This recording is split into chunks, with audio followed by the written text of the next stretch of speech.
10, 9, 8. Go for main engine start. 6, 5, 4, 3, 2, 1. Okay, moving rapidly along here. I've got the tail cone, which is going to be cut. We're going to cut the ends off. Make sure you look at the instructions really carefully. Cut this end piece off here and cut this front piece off here. I'm going to use a razor saw. They tell you to use a knife, which you can. You can actually go around and score it like this, and it'll eventually go through, but a razor saw works faster. You just got to be careful that you don't go crooked. So I'm just going to just make sure that I'm going around like this to make my first scores. That way everything's going to be straight. If I just start sawing straight through, inevitably I'm going to saw it crooked.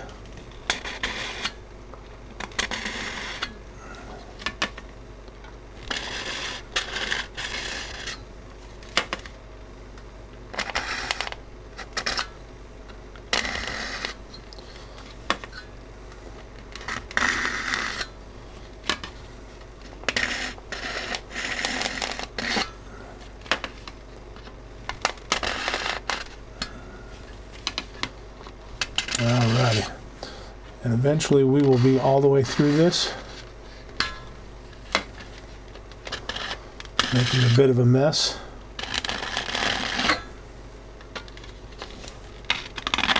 There we go.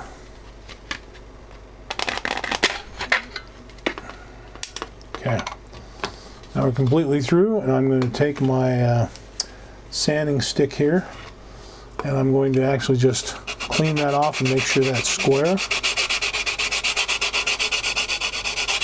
get that nice and smooth, and then I'll clean out the inside as well. I will cut this piece off the same way. These ones I will cut off by actually sawing like this.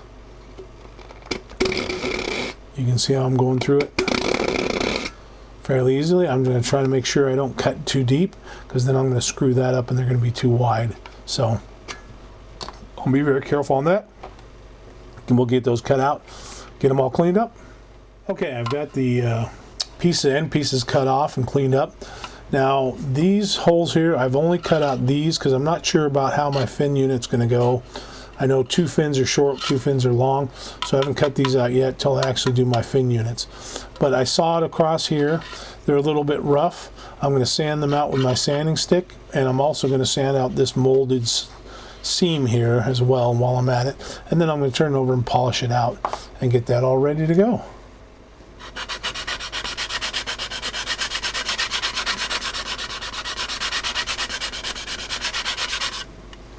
Well, wow, I blew that one. Luckily I fixed it, but I was not reading the instructions correctly, and I put this ring all the way up here where the end of the hook was. Instead, it was supposed to be at the other mark, and then the other one was supposed to be on the end. So luckily the glue had set up so I can move those back. So disregard that other placement, and that's where they're placed there. Sorry about that, but again, I just measure twice and do it once is something I should live by. Okay, I've got the rings on now, the front 2 big rings, and the one up front is the one with the slot in it for the parachute cord, the shock cord. And so these are fairly straight, and just to test it I put them in the back of the tail cone, and it's going to fit like that, and they're going to both fit in that body tube, and then this should fit fairly flush on the bottom where the engine is going to be on the business end there. So we'll get that all ready to dry and ready to go. Okay, I'm ready to put the launch lug mark on the tube, and all we need to do for this is just one straight line all the way down the tube. So I'm just going to hold my guide here and take my pencil and make sure I'm going straight, not moving the pencil up and down. And that's all I need for the launch lug. And I will put an LL for launch or lug line, or launch lug, whatever, and move to the next part. Okay, the fact that we know the big fin is going to have pretty much this whole base up to about here, what I'm going to do is I'm just going to take a piece of paper and I'm going to trace out that base shape.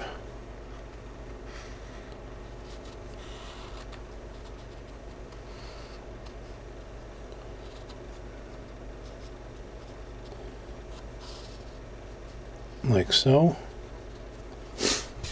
Okay, and that's going to give me kind of an idea of how far I want this fin unit to go to. So it looks like the fin almost goes all the way to the end, so we're going to actually cut it right there and then have it come from the front right there and then have our diamond shape just like that. That'll be the big fins. Okay, I've drawn a baseline here so I can get a square. I'm going to use this, which is about the angle of those fins. Since we wanted to start right here, what I'm going to do is I'm going to take this and go to that intersection, make sure it's square, my baseline, and draw a light line there. I'll flip it over, and I know I want to start the front of the fin here. So we'll do the same. We'll get that intersection and then make sure the lines line up. Make sure nothing moves. Light line, so in case I have to erase it. And then now I just have to judge where the top of that fin is going to be, and it should be parallel to this. So we'll make this easier, and we'll do a right angle here, so we have a square. Of course, I didn't draw it square on the paper, but I'm drawing it square, period. So, okay, now that way I can make sure I line that up, and our fin is going to be approximately somewhat like that. And we'll take a good guesstimate of the height looking at the photographs and cut it off at the right point. Okay folks, I'm ready to do some fins in the balsa. I tried doing these fins in plywood, and plywood I had extremely hard, very hard to cut even with a Dremel tool. So trying to get it straight was impossible. Anyways, wish I had a laser cutter. I'm going to try it on balsa. So these are pretty big fins for balsa, but they're not huge. Plus I'm going to reinforce the edges of them. So what I'm going to do, I've got my it's 1/8 inch by 6 by 36. Got the grain completely going this way. It's actually 3 separate pieces joined together, which is kind of a bummer, but balsa trees don't come very big, so that's why they do that. So if you're wondering, anyways, I want the grain that's going this way on the leading edge. So I want this to be the leading edge of the fin. So this on my pattern is going to be the leading edge. So what I'm going to do is I'm going to match this up to the grain here. And since we already have a really sharp straight edge, we'll just use it. And then I'm going to just take my pencil and I'm going to trace the piece of paper here, trying to keep it from moving. You can glue the paper down with some temporary glue. Sometimes that helps, but whatever's your preference. Okay, so we're going to outline. This is the baseline I'm doing right here, and that's the piece that goes up against the engine tube, and that is parallel with the actual center line of the rocket. So we will definitely want to make sure that that's straight. So we'll use a straight edge to cut that for sure. Okay, so now I've got the big fin unit, and I can start cutting it out. So what I'm going to be doing is, now that I know that this is actually going to be scrap because it's not big enough to do the others, what I'm going to do is I'm just going to cut this away from my pattern and just cut it away from the sheet, because this is a 3-foot sheet of balsa and it's hard to get it on the workbench here. So I'm just going to carefully score.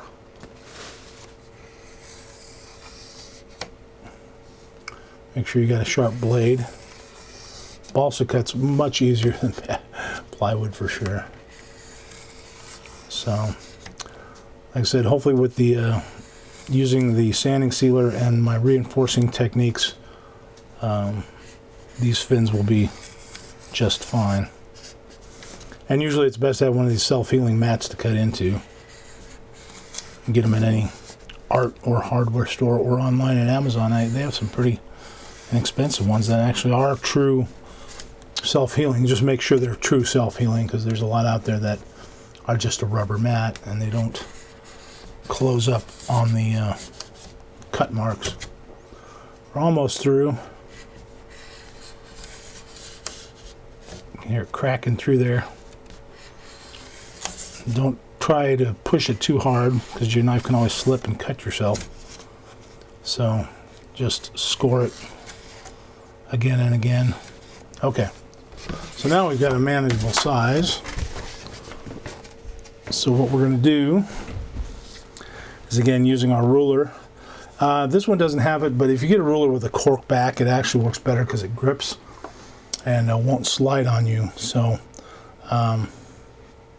anyways, I've got one of those here somewhere. Let me see if I can find it, and then we'll start cutting this out.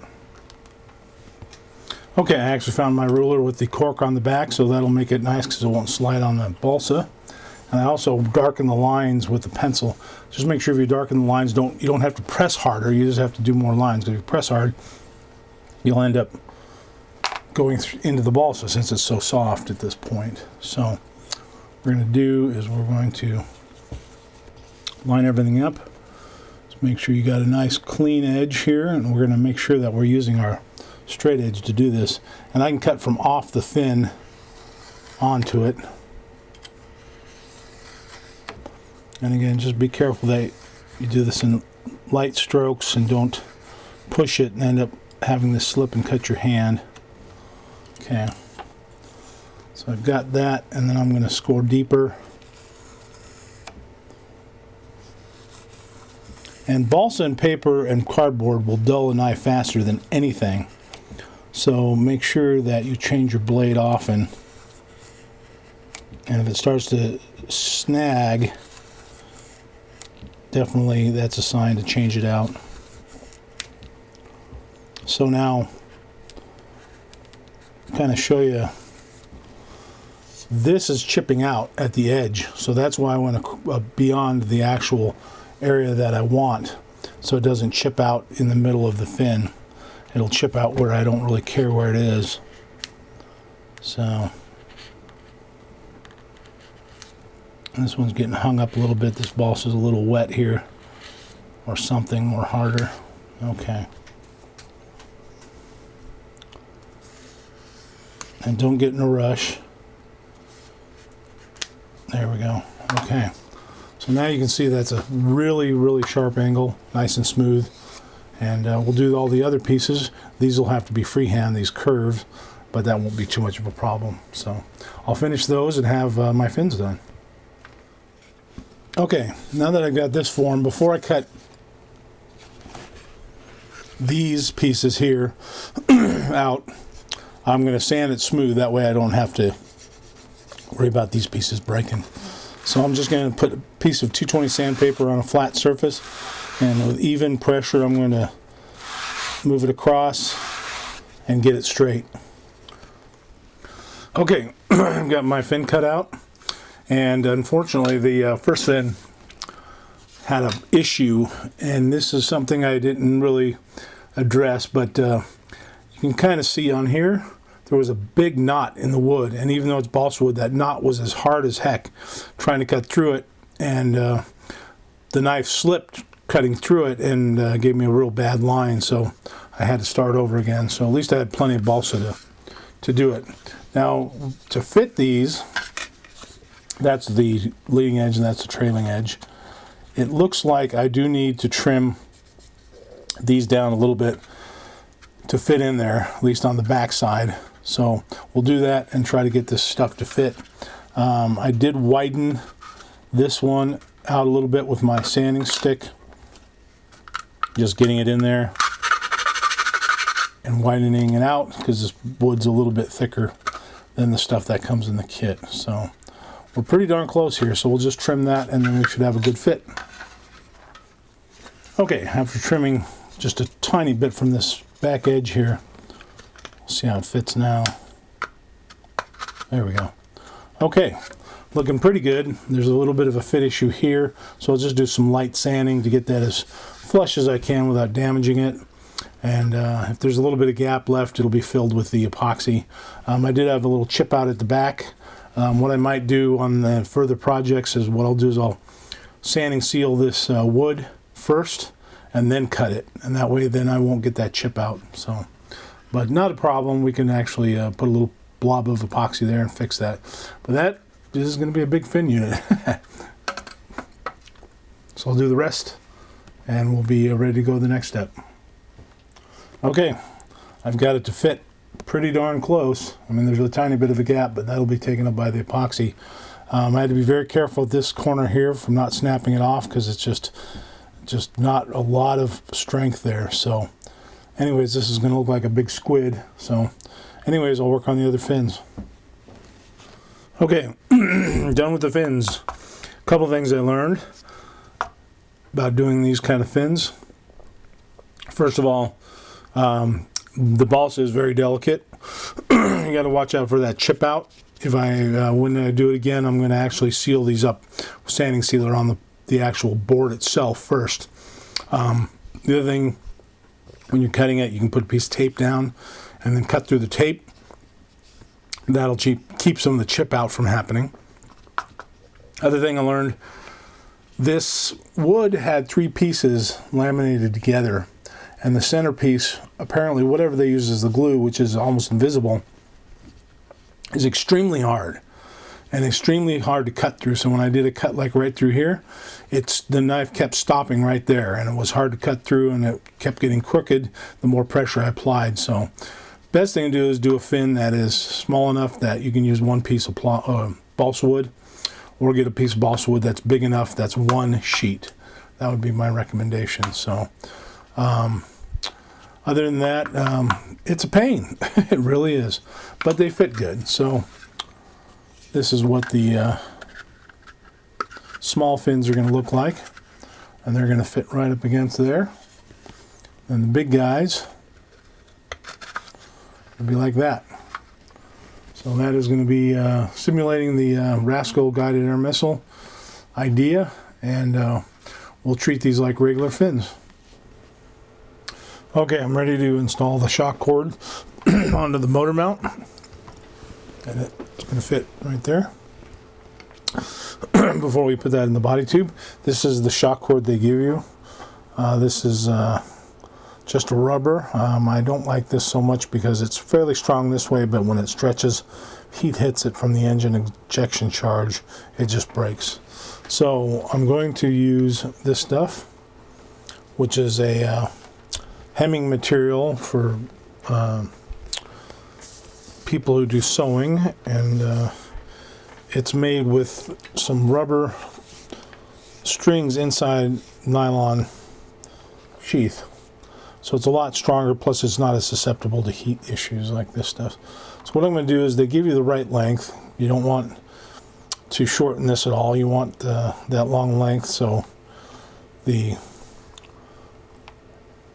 nose cone can slow down when it gets ejected, so it doesn't tear itself out of the rocket.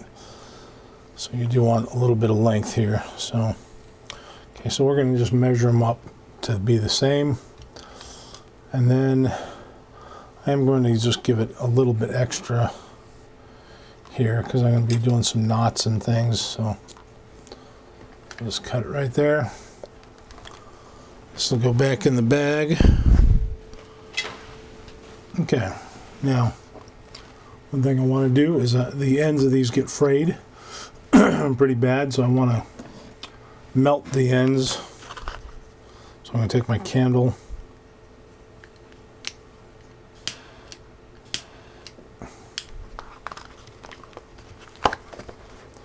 easier than just doing the lighter.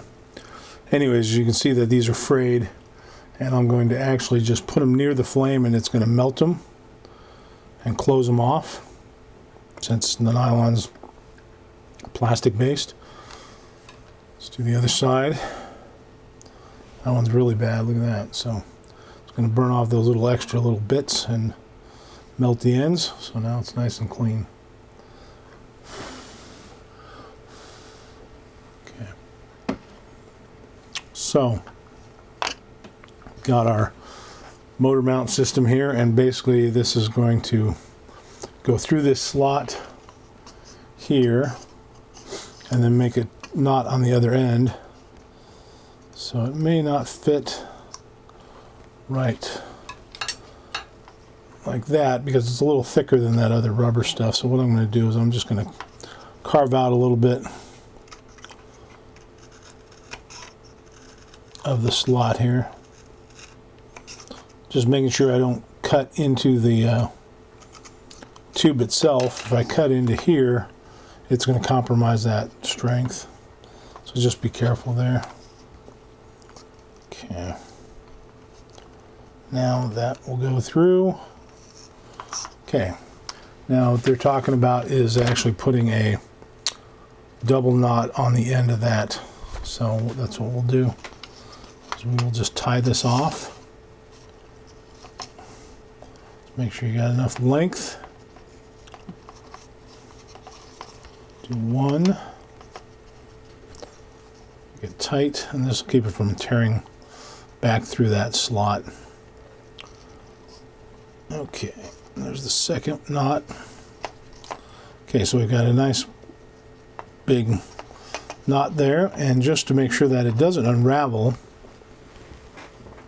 because that nylon's pretty slick, I'm going to take some white carpenter's glue, and I'm going to put it in the knot itself. We're just going to swab it all over the knot, let it get in those folds.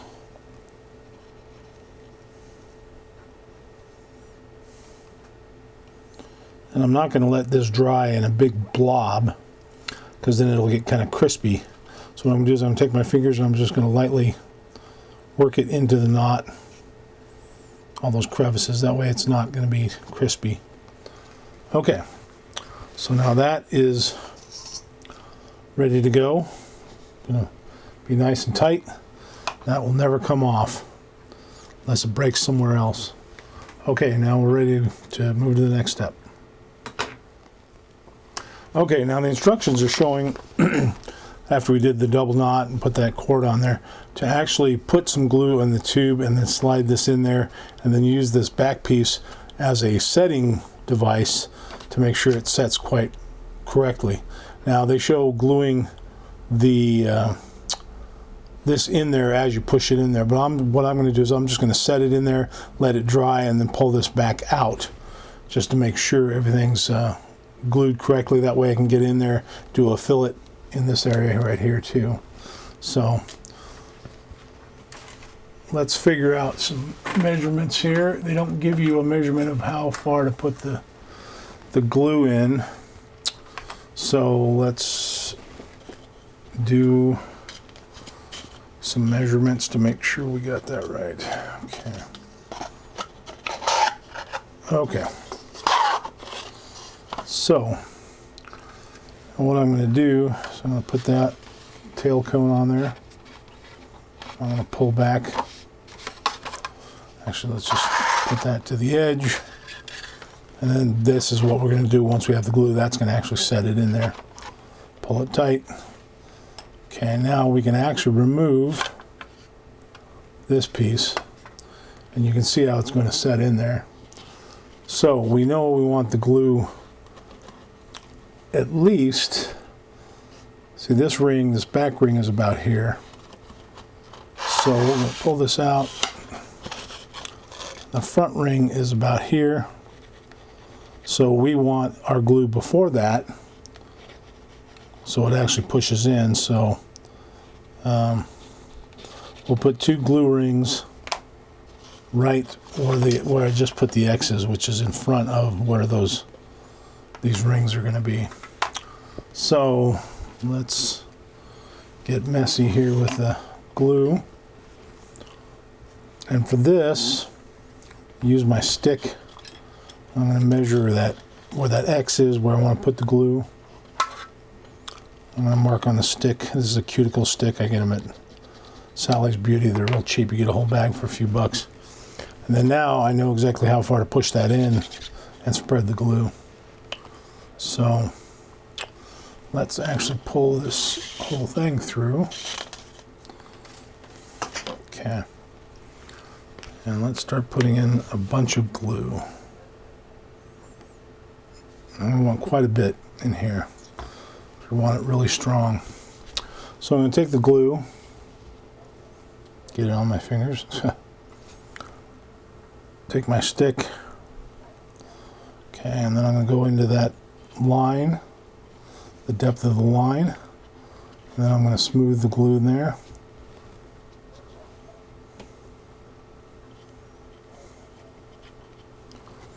And this I want to be pretty liberal with the glue for a couple reasons. I want it really strong, and plus the more glue you put in, the easier this will slide. If you put just a little bit of glue, you start to slide it and it'll just stop. It'll get sticky and just stop, so we don't want that. So the glue actually will lubricate the movements of pushing this stuff through. Of course, you do have to move fairly quickly so we don't have any issues.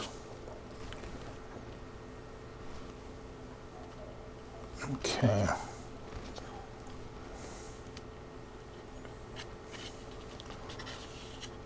And then I'm going to do another bead of glue where that other mark is, which I don't really have to measure that because it's right on the front here. So we will just put some right there.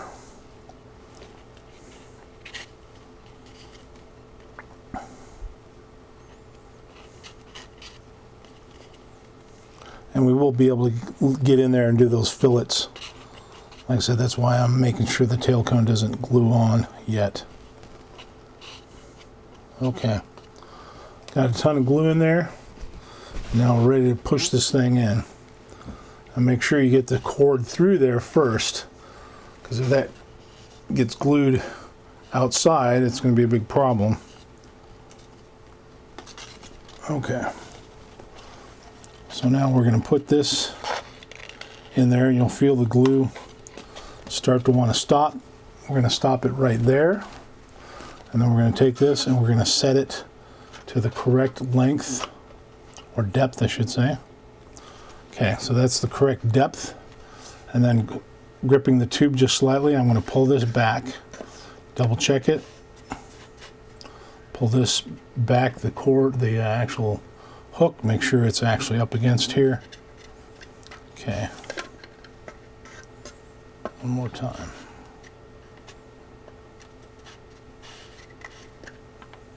Okay, now that should actually, this piece here should actually be flush almost with this. Okay, so now we've got it where we want it. Just be careful not to let it move, and we will let it set just like that. Okay. Like I said, this part gets to be kind of a mess. So we're going to let it set in there like so. If it does happen to be a little too far pushed in, not a problem. As long as it's not way pushed in, just the engine will be way further in. If it is way too far in, the exhaust can melt this. If it's too much the other way, you'll have a gap here. So again, not a problem, but just kind of messy. So we want to make sure that's right. So we'll let that glue and then put fillets on it. Fillets.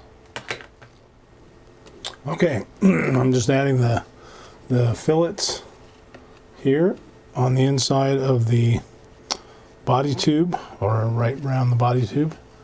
And I'm just putting glue in with my stick and just making sure I got enough of it to go all the way around.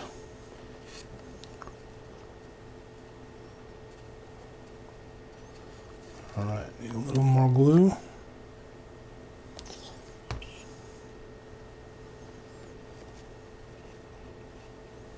There's quite a big gap in here. I'm not sure exactly why, Those rings just seem to be a little bit small, or maybe the tube's just crooked.